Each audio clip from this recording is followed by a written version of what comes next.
Olá, sejam bem-vindos ao ABCD ESG Sustentabilidade para Empreender.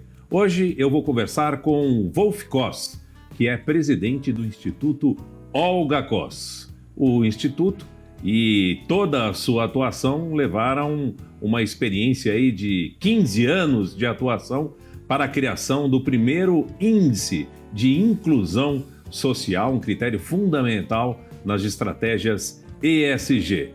Wolf, seja muito bem-vindo aqui ao ABCD ESG. Primeiro, antes de falar sobre o índice, esse grande movimento que vocês começaram, eu queria entender como é que surgiu aí o Instituto Olga Koss, uma experiência que tem o DNA da família, do casal, e uma experiência rica aí, que infelizmente você está aqui para contar, né, Wolf? Bem, primeiro, boa tarde, obrigado por você abrir o tempo e espaço da rede aqui para a gente falar sobre ESG. O Olga Koss nasceu há 15 anos atrás e, como a gente já aprendeu na vida, a gente só muda ou pelo amor ou pela dor. No meu caso foi pela dor, fiz uma cirurgia cardíaca, peguei uma infecção hospitalar e fiquei 1 ano no hospital e nesse tempo ganhei extremunção algumas vezes, mas Papai do Céu disse que eu ainda tinha muita conta para pagar, me deixou aqui. No final assisti uma novela de TV em que tinha uma menininha Down e aí eu virei para minha esposa, que me acompanhou nesse momento difícil da vida, né? Um sabático forçado de 1 ano, e falei para ela, se eu sair com vida daqui, vamos fazer um instituto de inclusão de pessoas com deficiência e eu vou dar o nome do instituto, o seu nome, para te homenagear por não ter deixado eu desistir de viver. E assim nasceu o instituto, com a premissa de que, através da arte, as pessoas com deficiência, se conseguissem se comunicar, estariam vencendo as barreiras e os obstáculos da inclusão social. E aí nós começamos há 15 anos atrás, em 2007, com 2 turmas de 9 pessoas. Hoje nós temos mais de 150 oficinas e atendemos 3.600 jovens na Grande São Paulo. São vários pontos de atendimento e o número de pessoas já beneficiadas é superior a 20 mil pessoas, é isso? Nós já estamos chegando a 20 mil pessoas, 25 mil participantes ao longo desses 15 anos. E nós atuamos na ponta, aonde tiver pessoas com deficiência intelectual e vulnerabilidade social, o Instituto Olga Koss pretende estar lá. Nós atuamos nos CELs, nas EMEFs, nas fábricas de cultura, nos CRAs e em todas as instituições que recebem pessoas com deficiência, quer física, quer intelectual. Entendemos também que a maior deficiência do país é a vulnerabilidade social. E aí a inclusão da pessoa com deficiência e a pessoa com vulnerabilidade social, ela se faz naturalmente. Temos também uma pesquisa que é muito legal, que as nossas oficinas de esporte, imagina você assim, uma oficina de esporte em que você tem 60% pessoas com deficiência e 40% em vulnerabilidade social, e você chega para dar uma aula de karatê ou taekwondo. E aí o sensei faixa preta que vai dar a aula inaugural é um menino com Down.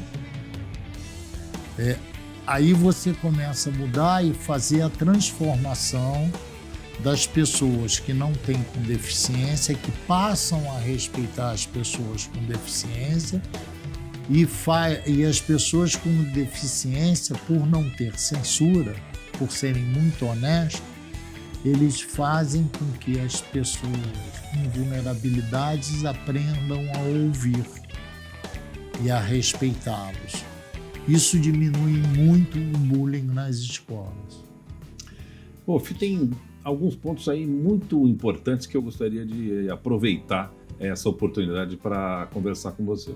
Primeira coisa, e que é o sentido do canal Empreender, é o empreendedorismo, né? Você enfrentou duplo desafio. Primeiro, empreender. Empreender no Brasil não é uma tarefa simples. Segundo, empreender na área de inclusão social, enfrentando aí também um preconceito e um obstáculo que a sociedade ainda trava, ainda hoje não é uma situação bem resolvida, são pessoas com algum tipo de deficiência, né? Como é que foi dar o primeiro passo? Como é que foi colocar o Instituto Olga Cos de pé? Bom, primeiro eu entendia que pelas leis de fomento, por conhecer muita gente, eu teria uma facilidade muito grande, o que não é verdade. As leis de renúncia fiscal são extremamente importantes para a sustentabilidade das ONGs.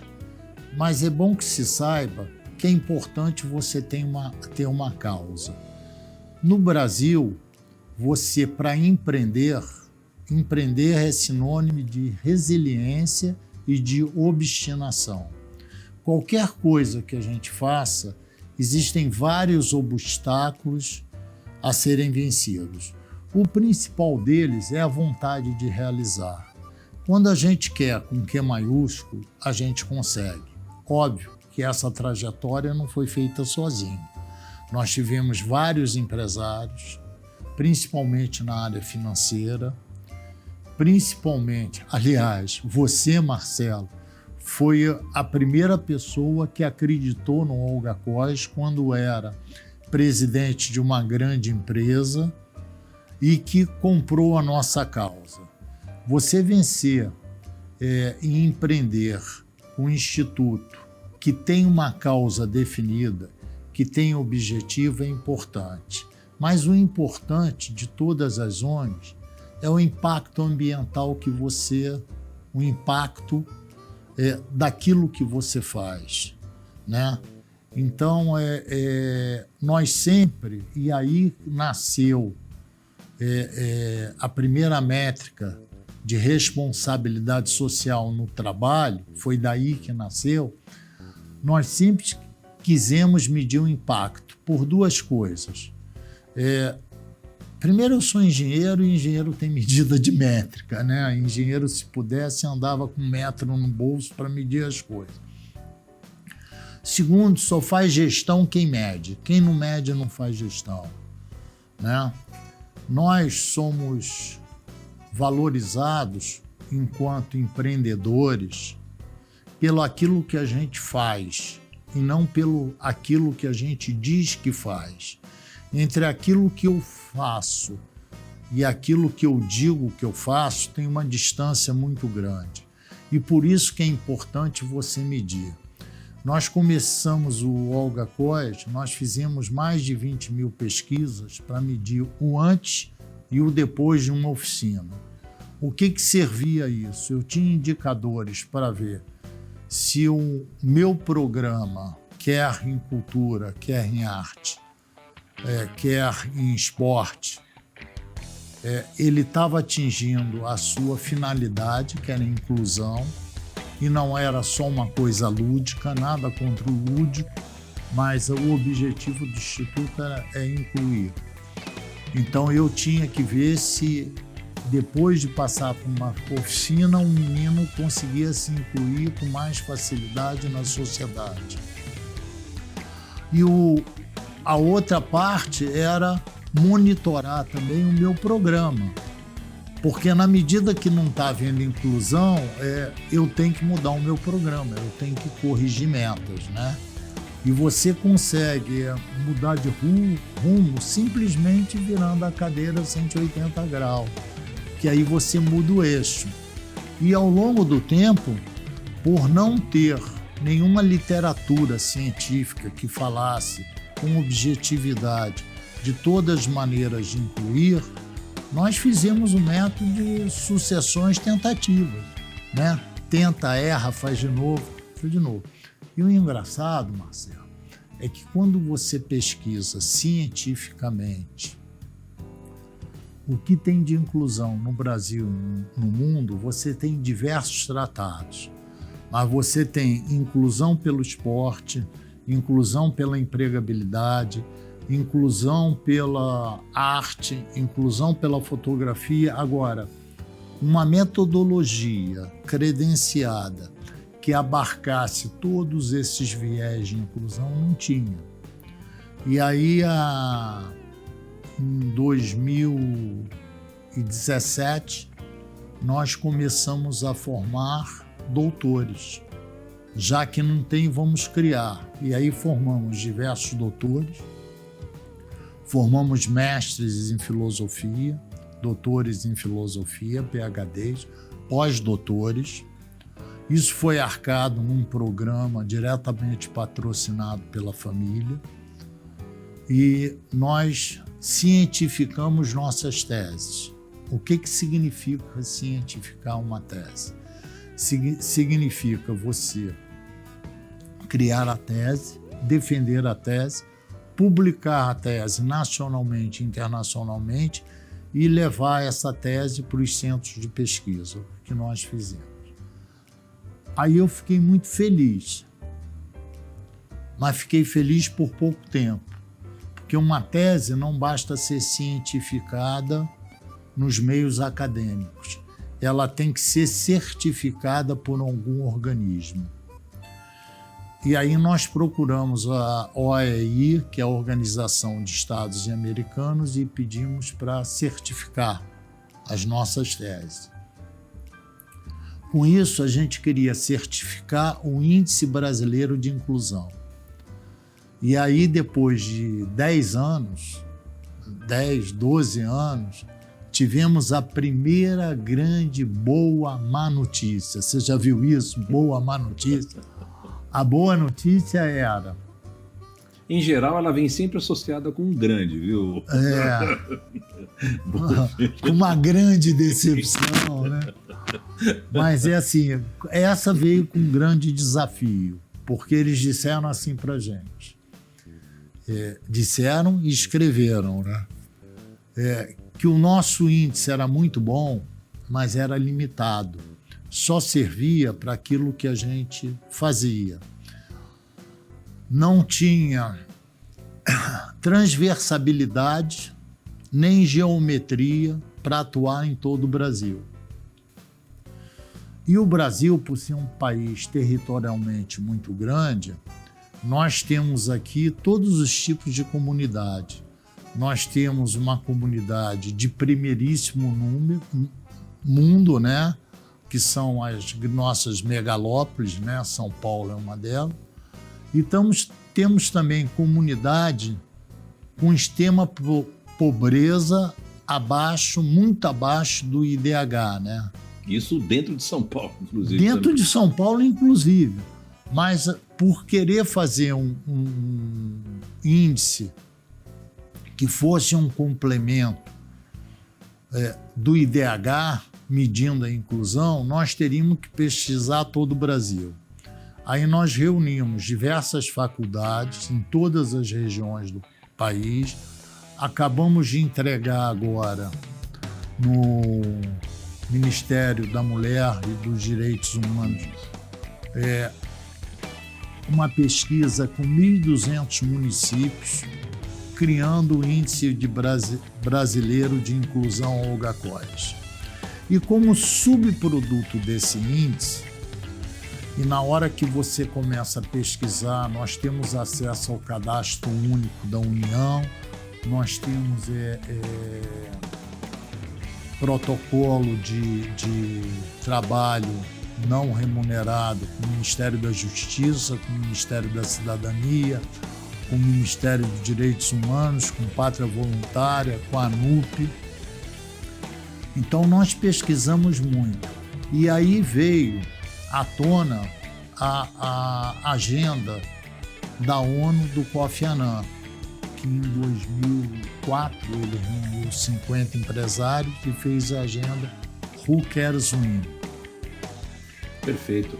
Wolf, a gente tem um rápido intervalo agora para fazer e no próximo bloco eu quero que a gente detalhe a experiência e os critérios e toda a engenharia que vocês utilizaram para criar esse índice. Nós vamos voltar em instantes com o ABCD ESG. Fique com a gente.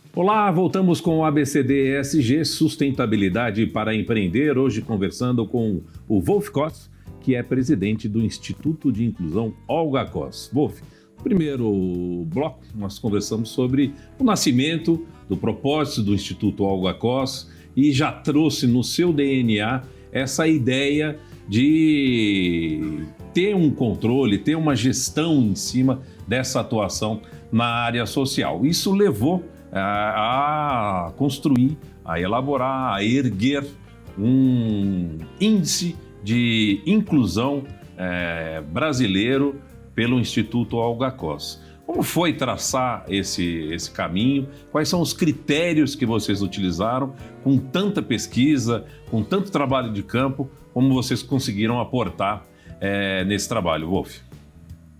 O Índice Brasileiro de Inclusão ainda está em formação. O que aconteceu é que ao longo desse processo a gente começou a estudar os ODS da ONU e vimos que em 2004, como eu falei no primeiro bloco, o Kofi Annan reuniu os empresários e fez a agenda Who Cares Win. E aí o fundo BlackRock inteligentemente criou o primeiro fundo de sustentabilidade ambiental. Se a gente for analisar o ESG, são 3 letras que falam de governança corporativa. O que é a governança corporativa? Nada mais é do que um tratado comportamental de como as pessoas devem se comportar empresarialmente no ambiente de trabalho e os deveres que uma empresa tem na sua sociedade. A sustentabilidade, então, é um tratado comportamental para o homem, né? A gente está traduzindo isso de uma maneira bastante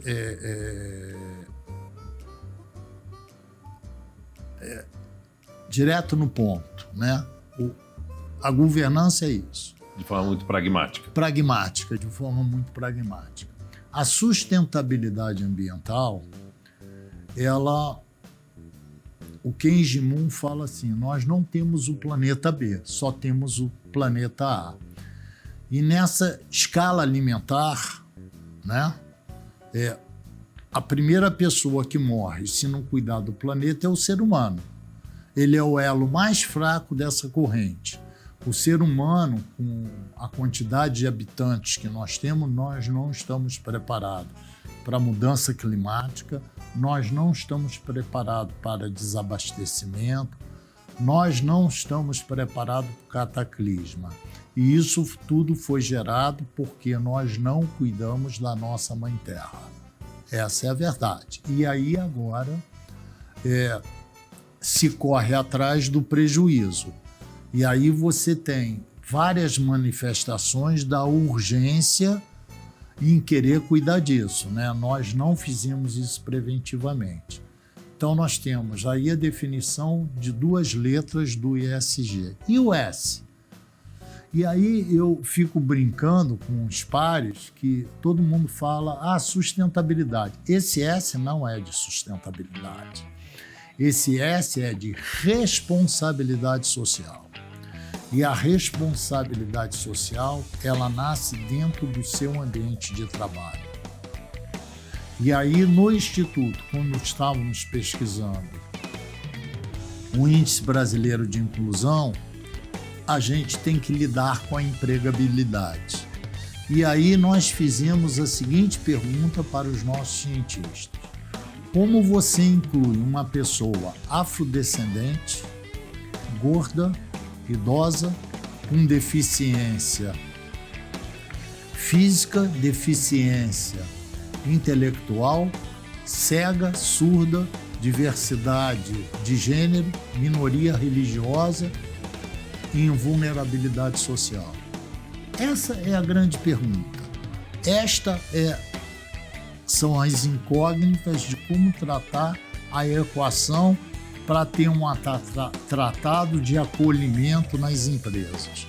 Não adianta a gente ter só o viés de querer aceitar a diversidade de gênero, não adianta a gente querer falar de empoderamento feminino, não adianta a gente querer falar de igualdade racial, em lei de cotas, se a gente não tratar todas as deficiências e inclusive a vulnerabilidade social no ambiente de trabalho. Quer sim, quer não, se você perguntar a todos aqui no seu estúdio, eles ficam aqui 2/3 do tempo da vida deles. Então o acolhimento tem que ser feito aqui, porque daqui eles saem e daqui eles levam isso para casa. Aí eles ensinam aos seus próximos, aos seus filhos, aos seus netos, de como se comportamentar. E aí você tem 5 variáveis simples, que na verdade é um ovo de Colombo. Essas são as 5 variáveis que fazem esse acolhimento. Compõem a arquitetura também desse índice que vai levar a um selo, né?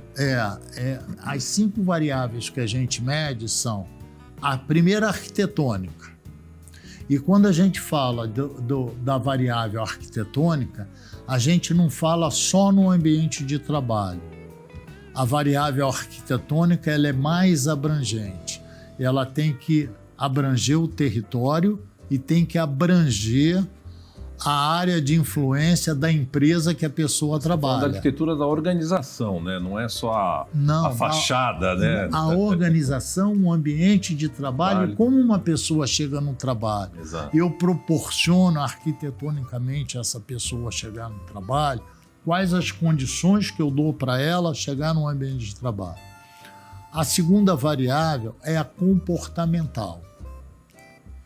Como é que eu acolho uma pessoa? Imagine você, nós estamos aqui numa região nobre de São Paulo, pegar uma pessoa da periferia, trazer ela para cá e botar ela em vulnerabilidade social e querer colocá-la num ambiente de trabalho se você não souber acolhê-la. Claro. Então, a variável comportamental é a mais importante. Como é que eu lido com uma pessoa com deficiência visual? Como eu lido com uma pessoa com deficiência auditiva? Como é que eu lido com uma pessoa com diversidade de gênero? Aí vem a terceira variável, que é a metodológica. Qual a metodologia que a gente tem para transformar isso em natural? E para você ter essa metodologia, você tem que ter o quê? Comunicação. Você tem que falar e ser ouvido, ouvir e escutar o que as pessoas dizem, falar de dentro para fora da empresa e ouvir de fora para dentro, né? E como é que você faz uma pessoa dessa crescer dentro da empresa? Programaticamente.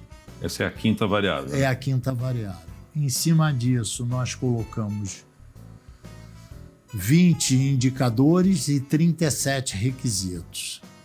E aí surgiu uma outra pergunta. O que o observador influi ao fazer uma entrevista programada para medir as empresas? Aí ficamos na discussão, não pode ter o mais ou menos. Tem que ser binária, sim ou não.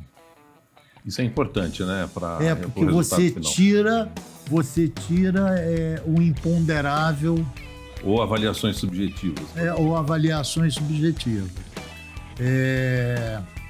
Conseguimos fazer isso. E aí nós levamos, há 2 anos atrás, qual é a única instituição brasileira que pode acreditar um índice, ou que pode acreditar uma metodologia, ou que pode acreditar um programa? O Inmetro.